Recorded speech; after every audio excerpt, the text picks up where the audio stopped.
In a world where noble titles define worth, and fragile girls are raised to smile through silence. One girl's journey from abandoned orphan to cherished little princess is about to stir every heart. She offered him a petal. Simple. Perfect. He threw it in the trash. But when he realized it was a gift, he dug through the dirt just to hold on to it.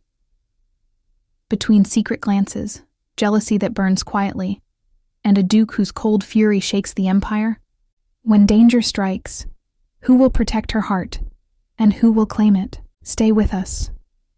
Because what begins with a petal might just grow into a love that defies everything. In the dim hallway of the orphanage, a sharp voice echoed, "One is not enough. Where is she?" The owner flinched, startled by the firm tone. "Bring her to me. Now," came the command, low, decisive. Without a word, the owner quickly retrieved a young girl and brought her forward. Her tangled blue hair clung to tear-streaked cheeks, blue eyes shimmering with uncertainty as she met his gaze. "She's here," the owner whispered. A moment passed before the man responded, eyes locked. On to hers. "I will take this child." The carriage wheels rolled steadily, but the girl's thoughts were far from calm. Something feels wrong, she thought, glancing nervously at the man beside her. His eyes closed in silence. Why am I riding in a carriage with someone like him? Suddenly, his voice cut through the quiet. "Is something troubling you?" he asked, his tone serious but not unkind. "Relax. There's no need to be nervous." How can I not be? She thought, heart pounding. No one had ever come for someone like her, not at her age, not until now. "Is this really a sponsorship?" she asked hesitantly. "That's right," he replied. "To be more precise, it's support for training." "Training, support," she repeated, still unsure. "You'll be living in the castle of the Elkadonia family." Elke? She stammered. He turned his gaze to the window. In the last war, there was a ruthless villain in Calagio, an incredibly powerful one. A shadow crossed his face as he recalled the past. "How did it end?" he asked. "A mighty knight defeated him," she answered, eyes bright with excitement. He had golden eyes, blonde hair, a beautiful appearance, but he cut down enemies without mercy. She paused, staring at him. That description, it couldn't be.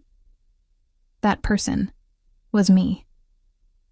"Julius Elkadonia," he said calmly, extending a hand as the carriage came to a halt. "Come down. This is where you'll live from now on." Inside the grand estate, a storm was brewing. "What do you mean by foster support?" the butler asked, stunned. "You're giving her the Elkadonia name?" "Bring the child inside," came the reply. "And stop making a scene," maids whispered behind their hands. After the war, many orphans were taken in by nobles, dressed up, taught etiquette, paraded like trophies. "Isn't foster support just another way for aristocrats to show off?" one muttered. Just then, a young man appeared, expression tight. "Julius," he snapped. The girl stood quietly behind, listening. "What's your name?" he asked. "Mint," she answered softly. "Do you have any connection with His Excellency? Why would he sponsor you?" She shook her head, unable to speak. "Come," he said after a pause. "Let's wash up first." He led her to a smiling maid. "Hello, I'm Kyrian. I'll be serving you from now on. Please, this way." I must smell awful, Mint thought, as Kyrian carefully removed her clothes. Then, silence. The maid's eyes widened in horror at the sight of the bruises covering the girl's back. "Excuse me." "I'm sorry," Mint murmured. "Could I wash myself?" But Kyrian gently shook her head. "No, miss. I'll take care of you. Slowly, gently. Morning sunlight spilled through the window. It had to be a dream, Mint thought as she opened the curtains. A noble taking me in, offering support. She looked outside, stunned by the breathtaking view. Ah, she whispered. Is this really not a dream? A steaming cup was placed in her hands, hot chocolate, adorned with an elegant swirl. It might be a little hot, so be careful, said Kirian with a smile. Left alone, Mint stared at the cup. Hot chocolate? For me? She took a cautious sip. Her eyes lit up. It's good. No, it's amazing. My tongue's melting. It's hot, but I love it. Halfway through, she paused. Something this nice doesn't happen to someone like me. I must be dreaming. Please don't let me wake up. Suddenly, the door flew open. What? Bruises? Julius demanded.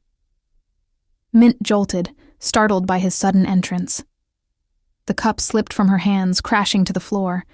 She dropped to her knees, flustered and ashamed. I'm sorry. I'll clean it up. Raise your head, he said firmly. Stand. She obeyed instantly. Don't do this again. I'm really sorry, she whispered, trembling. So please. You misunderstood me, he interrupted. You're not going anywhere. This castle, it's your home now. She froze, overwhelmed. Head still bowed, voice barely audible, she confessed. I don't know. I thought, maybe I'm not the right person. Her arms wrapped around herself as she trembled. I don't deserve a place like this. A few years ago, she stood still, trembling in front of the man leaning on his sword. Around them, wounded soldiers lay unconscious, the air thick with the scent of blood and battle. His golden eyes were fixed on her, silent yet intense. Why don't you kill me? Monster, he asked, voice steady despite the pain. Back in the present, his tone was grave. Do you think I made the wrong choice? Startled, she shook her head. No, the Grand Duke did nothing wrong. Roll, standing nearby, sighed. He might look intimidating, so the child's more afraid. I'll go prepare things. Still uneasy, Mint lowered her eyes. No matter how much I think about it. I don't belong here. Suddenly she raised her voice in desperation. Please don't send me back. I can clean floors. I can wash dishes. He looked at her calmly. What can you do with a body that looks like it'll break with a single touch? She could barely speak. I managed in the orphanage. I can't talk calmly, but her heart was pounding. She clenched her fists, trying to muster courage. I could... Hick. Kneeling down, the Grand Duke met her eyes. If there's something you want to say, look straight and say it. His gaze didn't waver. Mint, taken aback, slowly lifted her head. Determined now, she declared, I can do any chore. I can do it all. He gave a slight nod, satisfied. Well said, but even if you want to, I won't let you. Then, to the maid, Kirian, show me her back. Mint flinched. My back? She remembered what another orphan had said once, how her back looked mottled. As Kirian gently turned her around, he saw the truth. Scars, bruises, old wounds. He spoke low, his voice tight. Who did this to you? She trembled, memories flooding back. We'll talk later, he added quickly. For now, you'll rest. No work for you here. That night, it still felt like a dream. Kirian brushed her hair gently. My lady has beautiful curls. Emerald light shines through it. Then, holding up a special product, she beamed. Take care of your hair and body. How does it look? Seeing herself in the mirror, Mint gasped. Wow, I'm excited. she murmured.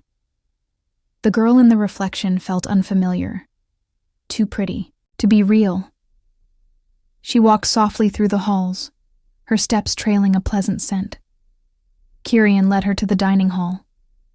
"You'll eat here with Sir Julius. Please eat plenty." Delicious smells filled the air.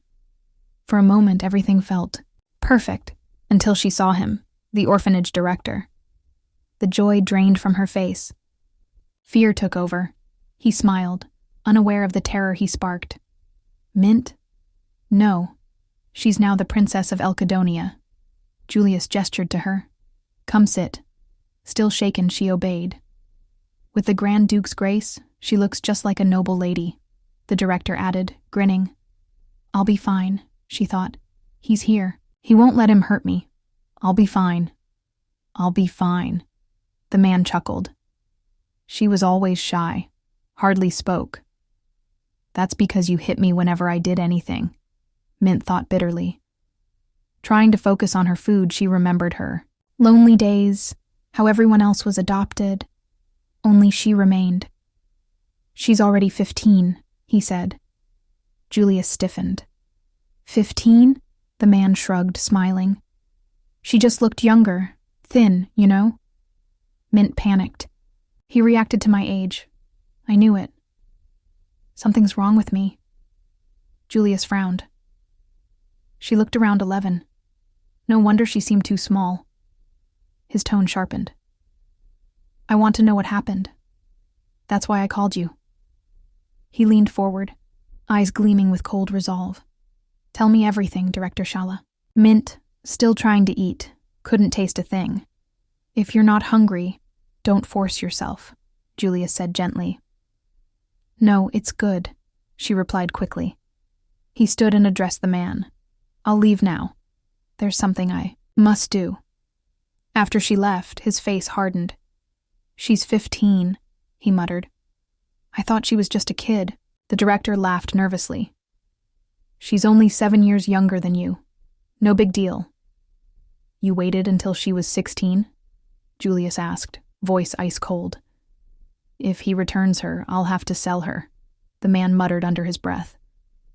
There were bruises all over her body. "Ah, that must have been the kid's roughhousing. Or maybe a fall down the stairs.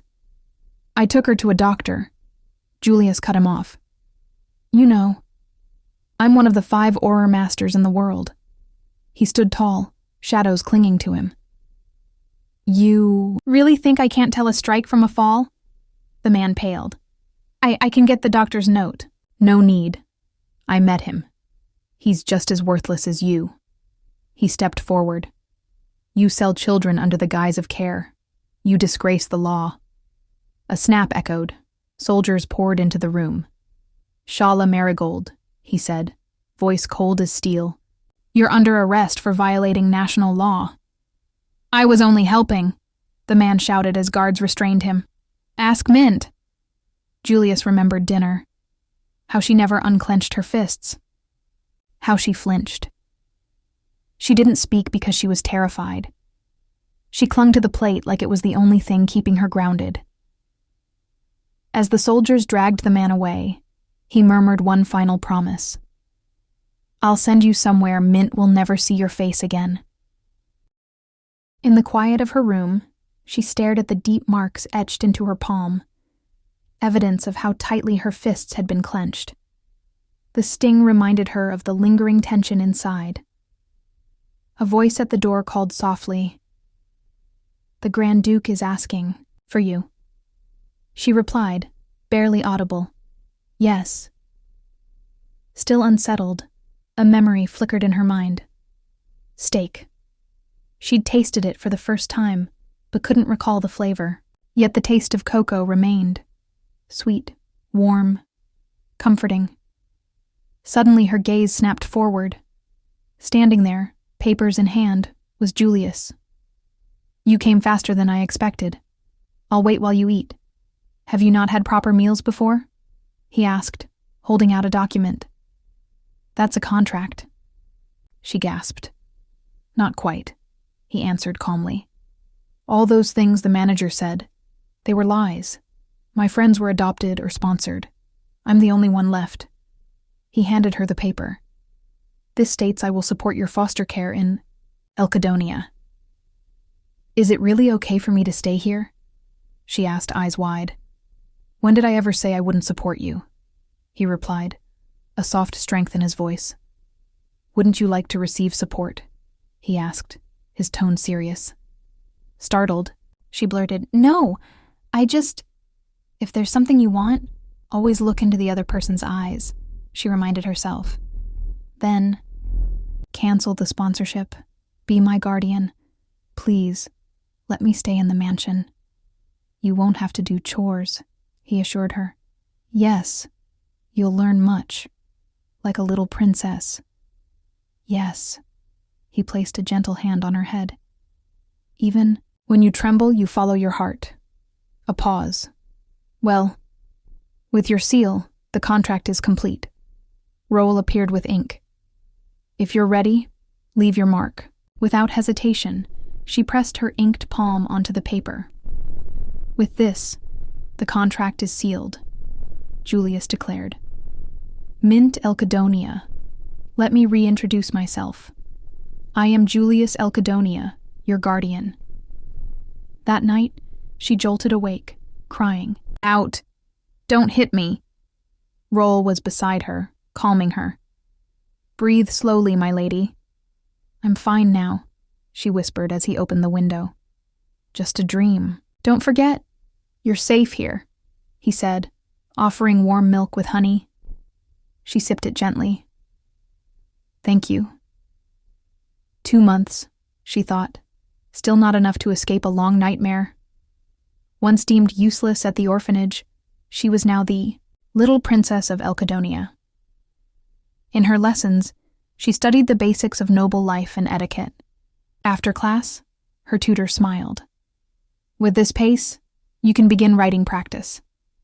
Thank you, Mrs. Letna, she beamed. Learning with others is even more effective. If you'd like, I'll introduce you to a girl your age from another noble family. Friend.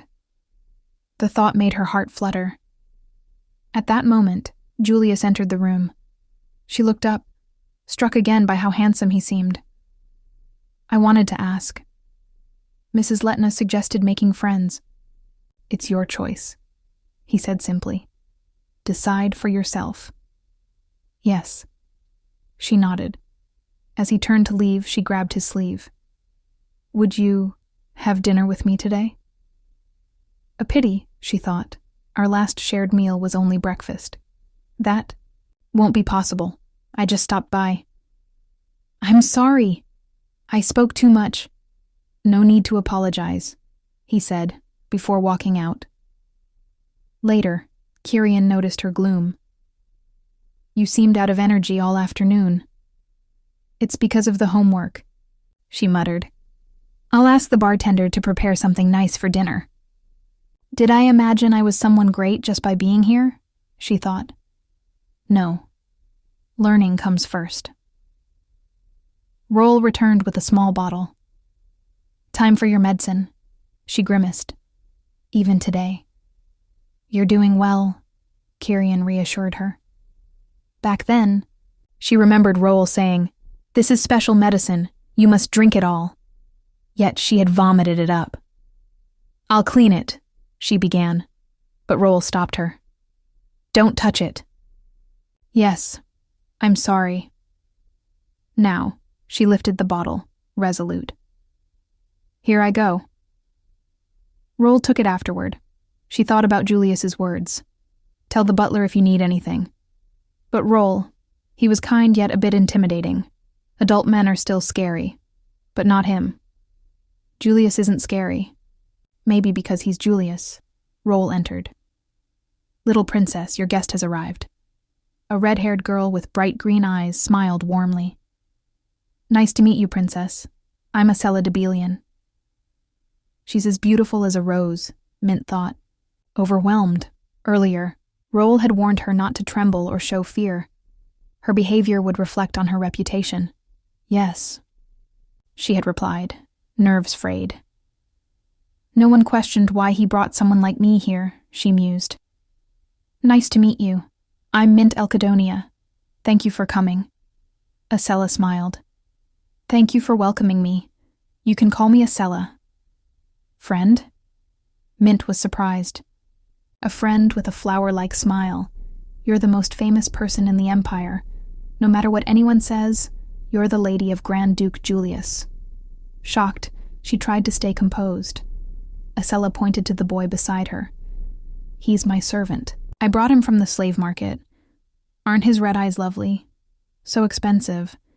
Mint's heart sank. She talks like they aren't even people. You're joking, right? Rumors swirled about Mint's past. Acela leaned closer. Tell me everything. I want to be close to you. Her hands trembled. Can I get angry? But how? I'm sorry. I'll tell you once we know each other better, she said gently. To celebrate our new friendship, I'll lend you my bodyguard for a week. Don't you match so well? At that moment, Roll entered with tea and cake. Apologies for the delay. You're serving now? Acela asked, amused. I'm the Grand Duchess's butler now. Shall I escort you out? As Acela left, Mint released her tightly clenched hands. Thank God. If not for Roll, I couldn't have handled it. But will I next time? She turned to the silent boy. I'm sorry. He didn't reply. Would you like some cake or hot chocolate? He stared at her. A child like you should eat. She blinked, confused. Are you an adult? I'm 15. Miss Acela just said, right. Well, I'm Mint Elkadonia. I know, I heard. When greeting someone, you introduce yourself. Just call me the body servant. Do you not have a name? Yuri. That's right, Yuri. Roll returned. Little princess, will you see Lady Acela again? Huh? If you don't want to, you can refuse. She looked at him and smiled. He came here on purpose. It's okay, she said, grateful. If I refuse, as the orphanage lady said, I'll have no friends. In a serene garden where pink blossoms danced in the breeze, two figures sat among the flowers, Mint and Yuri. With a soft smile, she looked over. I'm having a snack. His expression remained serious. That body type doesn't process sweets well. But she giggled and revealed a small mountain of confections. I wrapped up your share on purpose. He paused, then accepted the offering quietly, and they shared the treats under the gentle sun. As they ate, a flower petal drifted to the ground, catching Mint's attention. She picked it up, mesmerized. Such a beautiful petal. No tears or blemishes, like it stepped out of a painting. She turned toward him. Give me your hand. He glanced over. What is it? The petal just fell, she said, placing it gently in his palm. It was perfect. It felt like it fell just for you. But instead of treasuring it, he turned away and dropped it in a nearby trash bin. If you tell me, I'll clean it up. Myself, he said calmly. You didn't mean to litter, right? Her voice was quiet, surprised. That was a gift. His expression changed. A gift? He repeated, going pale. Without hesitation, he rushed to the bin, rummaging through it in search of the petal. She reached out, panicked. Oh no, I'm sorry. You don't have to. It's dirty now. But he ignored her protest. If I had known, I never would have thrown it away. Finally, he found it, carefully wrapping it in a tissue. His hands were dusty, but his face brightened with a small smile. Thank you. I'll cherish it. She watched him quietly. He may come off blunt, but he's truly kind. Then he added gently, Please go easy on me, my lady. You're someone precious. Unlike me. Her thoughts drifted. Not long ago, I was just a little rat hiding in shadows. Don't say that, she said warmly. Everyone's the same. But if I had to choose a friend, I'd choose him. She asked softly. How have you been in Debelian? He paused. You mean Lady Acella's family? Her mood soured instantly. That woman can't possibly treat him well. I might be summoned by her tonight. Tonight? Summoned? She blinked, confused. Is she holding you down and hitting you? He tilted his head slightly. I wonder if that's one of her hobbies. Hobby? She echoed, still lost in his dry humor. At that moment, someone approached, Julius listening quietly from behind. Mint continued innocently, unaware of the presence behind her. You're saying she treats you like that? Julius was now close enough to hear everything. Thank goodness you're okay, Yuri, she added, glancing back. Then she saw him. Ah, Sir Julius. He nodded slightly. Mint. She quickly gestured to her companion. He's Yuri, from Debelian. I know, he interrupted, his gaze fixed on the boy. Then he looked to her again. Rather, did you eat? Pardon? Eat, she repeated, flustered. He must be busy. But he came to see me? Grabbing Yuri's arm, she smiled brightly. Yes, don't worry, Sir Julius. I won't be a bother. The Grand Duke paused, his expression unreadable. She, unaware of the misunderstanding, kept smiling. I'm going to have lunch with Yuri. He froze. Rejected so casually, his face fell. Did I say something wrong? She wondered, noticing the subtle shift in his demeanor. Yuri, calm and steady, stepped forward. Don't worry, Grand Duke. I will treat her with respect. As her servant and a friend of your house, I'll take good care of her. Julius's gaze lingered, unreadable. Then I'll go. Yes, please take care, she replied cheerfully. He seems like himself again, but his final words were more pointed. Don't wait for the next opportunity. Next time? She echoed quietly. What did he mean by that? As he walked away, Yuri looked over. Do you not like eating with the Grand Duke? What? No, it's not that at all. You're already a little princess, aren't you? She was caught off guard. Ah. Let's go have lunch, she said, brushing off the awkwardness. Pardon? I said I wanted to be friends, she thought. But he only sees himself, as a servant. And I wasn't even a real princess to begin with. Do I really want to keep bluffing in front of him? Her heart settled with new determination. If I become someone truly worthy of this title, then Yuri. I'll ask again. Let's be friends. A week had passed. At the Debelian estate, excitement buzzed in the air. Acella beamed with joy. I'm so happy. Mint is coming to the mansion. And not just Mint. Elkadonia as well. Preparations were underway. Servants moved quickly, flowers were arranged, and the halls seemed livelier than ever. All eyes were on the girl from the rumors. Everyone was eager to meet her. Upon arriving, Mint kept her composure. Thank you for inviting me. Akela nodded with a knowing smile. This is good. Once they see you, their opinion will change. Looking ahead at the noble girls she would soon meet, Mint's thoughts were conflicted. I hate them. But she forced a calm breath. It's fine. There's nothing wrong with this. I just have to avoid being a burden to Sir Julius. A few days earlier, Roel had handed her an invitation. At the refreshment gathering, Julius said you may choose, whatever you wish.